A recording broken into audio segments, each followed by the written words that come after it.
บิตะอะไรเหรือฉันอ่านหนังสือผีรัสเซียอยู่โคตรสนุกเลยอ่านด้วยไหมเนี่ย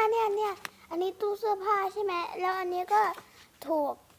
อันนี้สมมติจะนับ1 2 3ตู้ที่ซ่อนที่ตู้เสื้อผ้าพี่แล้วหยุดเดี๋ยวนี้ได้อะไรดูมือฉันฮะ0 คะแนนใช่ยังทำหน้ามาเล่นอยู่มาซ่อนที่ในกระเป๋าของวิเศษฉันได้ยังไงตอนโดเรมอนผือนอนน่ะโดเรมอนกินโดรายากิอิ่มมาแล้วไงหรอจะก็เลยแอบเอามาซ่อนอย่าไปบอกแม่นะฉันต้องบอกซะแล้ว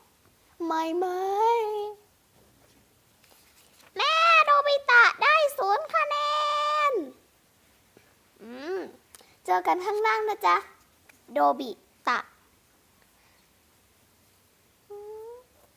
สงสัยแม่ดูเตรียมพร้อมโดบิตะเสร็จหรือยังแป๊บนึงนะเอาไงดีอะโดเรมอน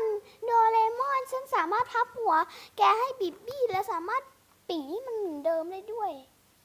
ยังมีหน้ามาเล่นอีกขอโทษโดเรมอนนะฉันอ่านหนังสือผีรัสเซียแล้วมันไม่ดีตรงไหนอะฮะอ่านหนังสือการ์ตูนอะก็โดบิตะไม่สนใจการอ่านหนังสือไงก็นี่มันเป็นหนังสือไหมล่ะแต่นี่มันคือหนังสือการ์ตูนไม่ใช่หรอโดเรมอนโดบิตะแต่ก็ช่างมันเถอะโดเรมอนนะไม่งั้นฉันจะฉีกฉันจะเอาไปซ่อนที่หมอนนะใต้หมอนแม่รู้แล้วไม่ใช่หรอนั่นน่ะสิพ่อพี่ลืมตลอดเลยแต่ฉันมีหนังสือหลายเล่มแล้วนะโนบิตะออกมา